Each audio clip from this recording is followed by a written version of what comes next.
একটা সংস্কৃতির পীঠস্থান। বাংলা সাম্প্রদায়িক খাড়ো গ্রামবাসীদের উদ্যোগে ঈদ উল আজহা উপলক্ষে দুদিনব্যাপী ক্রীড়া ও সাংস্কৃতিক প্রতিযোগিতা। ঈদ উল আজহা মুসলিম ধর্মাবলম্বী মানুষদের কাছে ঈদ উল ফিতরের পর আরেকটি পবিত্র উৎসব।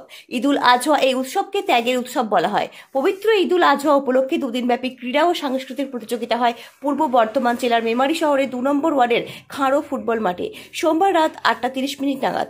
মেমারি পৌরসভার 2 নম্বর ওয়ার্ডে খাড়ো গ্রামবাসীদের উদ্যোগে ঈদ উল আজহা উপলক্ষে দুদিনব্যাপী ক্রীড়া ও সাংস্কৃতিক প্রতিযোগিতা অনুষ্ঠিত হয় খাড়ো ফুটবল মাঠে।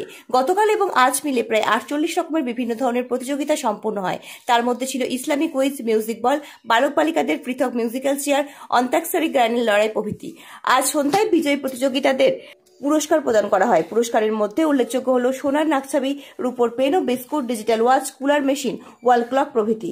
পুরস্কার প্রদান পর্বে উপস্থিত ছিলেন মেমারি পৌরসভার উপপৌরপ্রধান সুপ্রিয় সামন্ত, পূর্ব বর্ধমান জেলা পরিষদের দলনেতা ফাতার কয়লার, কলকাতা হাইকোর্টের আইনজীবী পল্লব চ্যাটার্জি, বর্ধমান আদালতের আইনজীবী শিবরাম ঘোষাল সহ স্থানীয় এক আইনজীবী কন্যা, 2 নম্বর ওয়ার্ডের কাউন্সিলর শেখ ইউসুফ, 3 নম্বর ওয়ার্ডের কাউন্সিলর মানসুরা বেগম, মেমারি 1 নম্বর পঞ্চায়েত সমিতির সদস্য জিতেন্দ্র সিং, বিশিষ্ট সমাজসেবী অরবিন্দ বাবু সহ আরও বেশ কয়েকজন।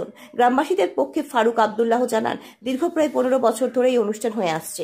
0 পয়েন্ট নিউজ, মেমারি।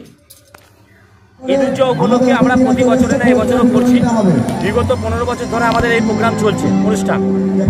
আমরা প্রতি বছর আমাদের টার্গেট থাকে ঈদ উল আজহা উপলক্ষে যে আমরা যেন এলাকার ছেলেমেয়েরা যারা ভালো খেলাধুলা করে এবং সাংস্কৃতিক অনুষ্ঠানের সঙ্গে যুক্ত থাকে সকলকে আমরা যাতে খেলার মাঠে নিয়ে আসতে পারি এবং তাদের যে প্রতিভা যাতে আগামী দিনে যাতে ফুটে ওঠে এবং আমরা চাইছি আগামী দিনে যেন আরও যার জায়গায় যেন বড় হতে পারে এবং আগামী দিনে যেন আরও বড় জায়গায় খেলতে পারে, সেরকম প্রতিভা আমরা চাই।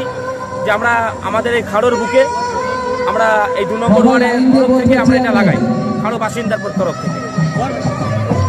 এখন কি প্রোগ্রাম হচ্ছে? মানে কিছুক্ষণ আগে আন্তাক্ষরী হলো, শেষ হলো। 2 দিন ব্যাপী আমাদের কর্মসূচি চলছে, খেলাধুলা। আজকে এখন এই মুহূর্তে পুরস্কার বিতরণের অনুষ্ঠান আছে। একটা সংস্কৃতির পীঠস্থান। বাংলা সাম্প্রদায়িক সম্প্রীতির মিলন ক্ষেত্র।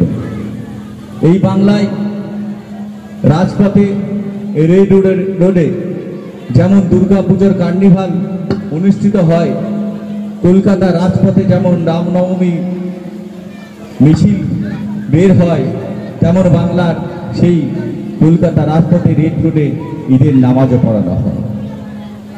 ভারতবর্ষ জুড়ে যেভাবে সাম্প্রদায়িক সম্প্রীতি নষ্ট করে ভারতবর্ষের একটা হিংসার পরিবেশ তৈরি করার যে প্রচেষ্টা যে রাজনৈতিক দল করছে, যারা বর্তমানে ভারতবর্ষে ক্ষমতায় আছে, তারা কিন্তু এই রেড রোডের মধ্যে দীর্ঘদিনের প্রচলিত নামাজকে বন্ধ করে দেওয়ার চক্রান্ত করেছিল।